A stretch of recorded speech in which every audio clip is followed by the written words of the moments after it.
Afternoon is 12 p.m. Hello and welcome to the midday news here on 3FM 92.7. I am Deborah Abba Mensah. Coming up this afternoon, disturbing news: a senior police officer found dead at his Akwetiman residence here in Accra. Also, legal practitioner waits into request by former Finance Minister Ken Ofori-Atta seeking permanent residence in the United States over extradition concerns. The thing that can stop it is the fact that he has hired very powerful lobbies. You see the John Ashcroft, etc., very powerful people in Washington to lobby for him. Plus, efforts underway to bring lasting peace between Nkonya and Alavanyo in the Volta region. So we can say something that we those in Alavanyo, we have tasted both the war and the peace. You may not know what war is. We have details of these and more stories in a jiffy. Stay with us.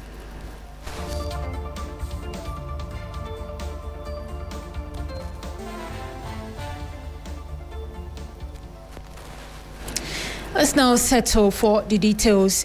And in our first story, the Tesano Divisional Police Command has launched an intensive investigation into the death of a senior police officer whose body was discovered at his family home at Akwetiman in Accra in the early hours of Friday. Deputy Superintendent of Police Roxanne Jesse, who was stationed at Tito in the Volta region, had traveled to Accra on Tuesday, the 10th of March, to visit his family. His wife, Mavis Boateng, made the discovery at around 5:46 in the morning after waking up to find her husband lying in a pool of blood on the kitchen floor.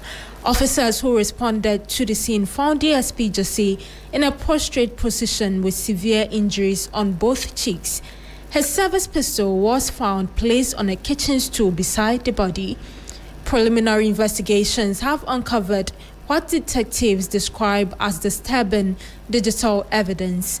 On the day of his arrival, DSP Jesse reportedly sent a series of WhatsApp messages to his wife, suggesting he was going back to where he came from. Investigators are now analyzing those messages as a possible indication of extreme emotional distress.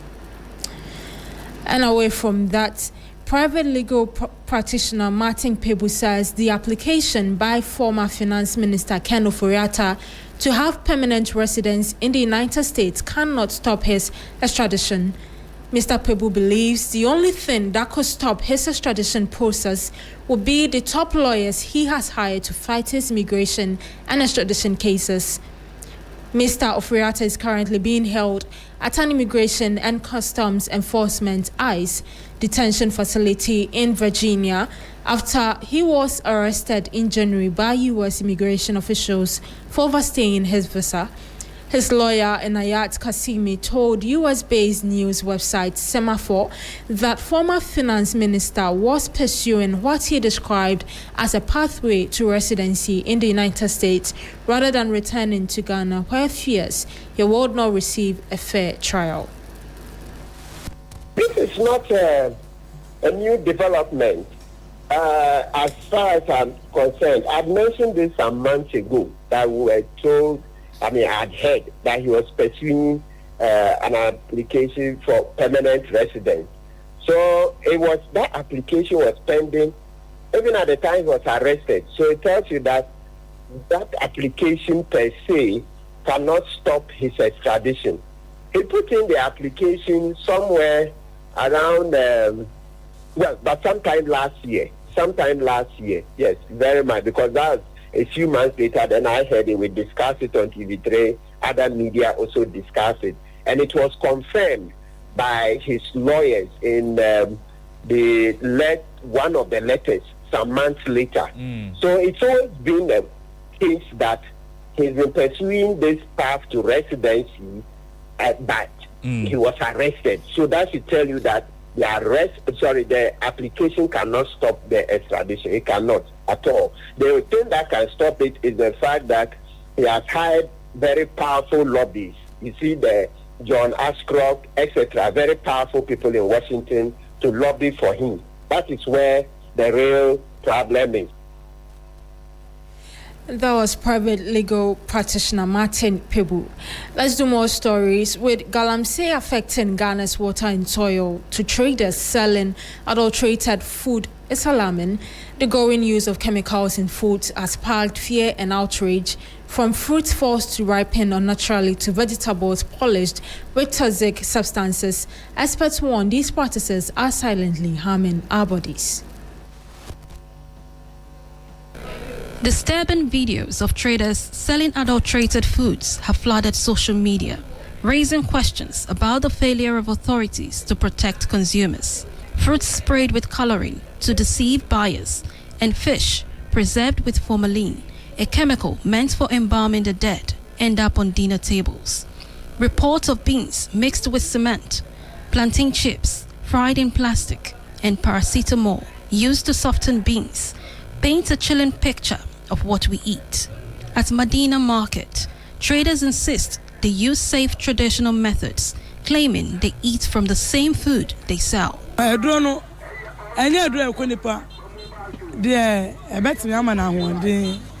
chemical is not to kill, but to preserve the tomatoes.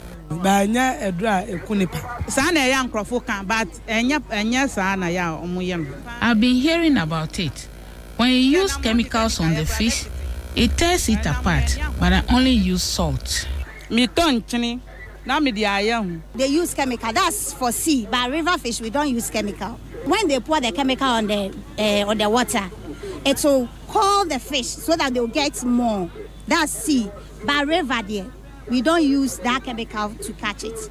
Associate Professor of Food Science and Technology at the University of Ghana, Agnes Simpson-Budu, highlights the dangerous use of formalin in fish preservation. Fish that is being displayed on the open, or Kobe, that normally attract flies. And I go and there are no flies hovering on it. I won't buy. Because they add formalin. This formalin is supposed to be used for embalming dead bodies. So they use it on the fish and it puts the flies off because it's preserving the fish. Away from that, the state of the Volta Regional Hospital located in Hohoe has been called into question by stakeholders in the area, with traditional leaders describing the facility as a death trap. The hospital, which was originally built to offer primary health care to residents within the Hohoe municipality, was upgraded to a regional hospital in 2019. Our correspondent Faisal Abdul Idris joins us with some more updates on this. Faisal, we are talking about a hospital that is supposed to save lives. Can you paint a raw picture of the facility in question and tell us what it makes it a death trap as described by the chiefs? Yes, so the Hohoe Hospital we are talking about was established in the early 1950s to serve as a primary health care provider for residents within Hohoe and its adjoining communities. But in 2019, when the then Volta Regional Hospital, which used to be Trafalgar, was converted into a whole teaching hospital, the Hohoe Government Hospital was upgraded in status to become what is now being known as the Volta Regional Hospital. What that means is that the hospital in Hohoe will provide service, which is secondary service, to people in Hohoe and beyond. Quite recently, when we were talking about a stalled Agenda 11 hospital in the Afajato South District, residents in the Afajato South District told us that because there's no hospital in their community, in their district, the only place they have medical care is the Hohoe or the Volta Regional Hospital in Hohoe. It is the same case for residents in Guan and all other districts closer to Hohoe. Unfortunately, following that upgrade in 2019, the hospital has not seen any infrastructure or logistical improvement. What it means is that the hospital is lacking, and today, as I speak to you, if we go there, the old facilities, the existing facilities are obsolete, roofs are leaking, walls cracked, but that is exactly where nurses are rendering service, where medical officers are rendering office. So recently, the paramount chief of the traditional area visited the place to first and foremost gather first-hand information on the state of the facility and describe the place as not fit for purpose and also call it as a death trap. The administrator for the hospital during our interview, also mentioned to us that these challenges that confront the hospital is affecting service delivery. Let's have a listen to exactly what both of them have been saying with regards to the state of the hospital. The hospital doesn't have a surgical ward, which should be dedicated to surgeries with their necessary equipment and then the workforce. Surgical cases are still managed together with the medical cases in the wards, the same wards as male, female. So that is a very big challenge. The hospital doesn't have intensive care unit. As a regional hospital, we should have an adequate intensive care unit with the necessary equipment. We do not have. The emergency that we have, yes, for a district hospital is okay, but for a regional hospital is very inadequate. What we'll be hearing is not far from what we have. It's a death trap, let me put it that way. It's not fit for a place where a patient has to be attended to. Unfortunately, the facilities we have seen over here today are not facilities for a regional hospital status. These are facilities for districts. And as a matter of urgency, we are calling on the authorities, our MC, the MP, the health minister, to do something urgently. Because of the lack of facilities that we are enduring in the hospital, a lot of specialists are not willing to come in here. Okay, Fizo, stay with us. We know that the MP for Hohoe has been speaking about the fielding parties, which is Alavanyo and Nkonya district. What has it been saying? Well, so you recall that until somewhere around 2013, there was this long-standing dispute between Nkonya and Alavanyo that led to the loss of several lives and disrupted peace in the area.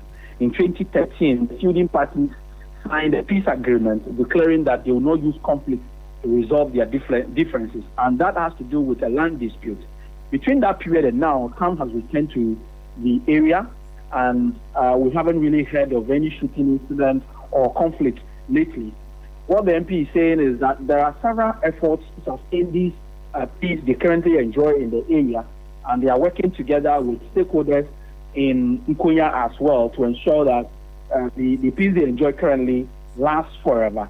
At a recent event in Alavanyo, he called on residents from both areas, urging them to ensure that they support the efforts they are already undertaking to sustain the peace.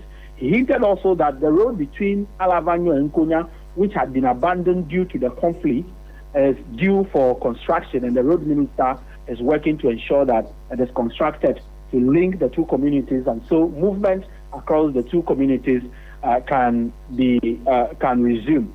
So exactly the call he's making is that both residents in both communities should offer their support for efforts that are aimed at sustaining the peace that they are currently enjoying.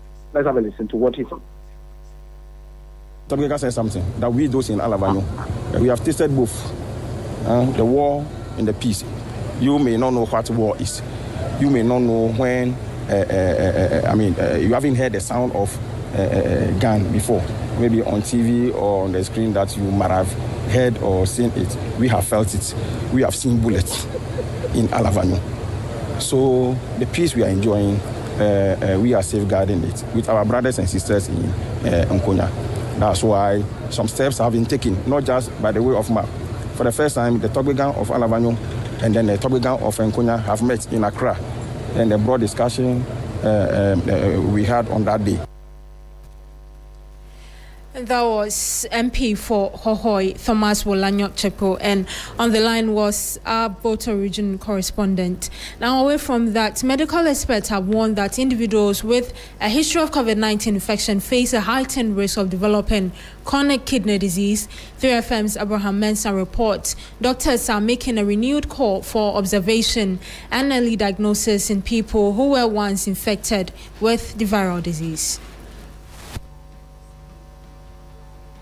Multiple studies show a correlation between COVID-19 infections and acute kidney injury. According to a 2022 paper published in the Journal of Interventional Nephrology, even COVID-19 patients will recover, carry a high risk of chronic kidney disease. The coronavirus affected more than 700 million people globally and continues to plague thousands even now. That's why experts believe the sheer number of infections could be responsible for the global surge in kidney disease. One of the things we have noticed is that people who suffered acute kidney injury when they had COVID, some of them have progressed into chronic kidney disease. This is not surprising too much because it falls in line with what we know. That is, people who have acute kidney injury, if not managed well, can progress later into chronic kidney disease. However, it's interesting because it has to do with a pandemic that we suffered not too long ago, and that is what is raising our curiosity. And I'm very sure more research will be done to ensure that we know exactly why and then what we can do to deal with it. Experts like Dr. Donko are now encouraging early diagnosis for all persons with a history of COVID-19. Along with the symptoms of a chronic kidney disease, is the financial burden many patients cannot carry. NHI subscribers are guaranteed free dialysis treatment, but some patients continue to pay up to 100 Ghana cedis out of pocket every dialysis session. Ghana's National Health Insurance Scheme fails to cover essential medications like erythropoietin, another out-of-pocket expense for patients. And that was a report from Abraham Mensah. And that's how we end the midday news bulletin here on 3FM 92.7. My name is Deborah Abba Mensah. Enjoy the rest of your day.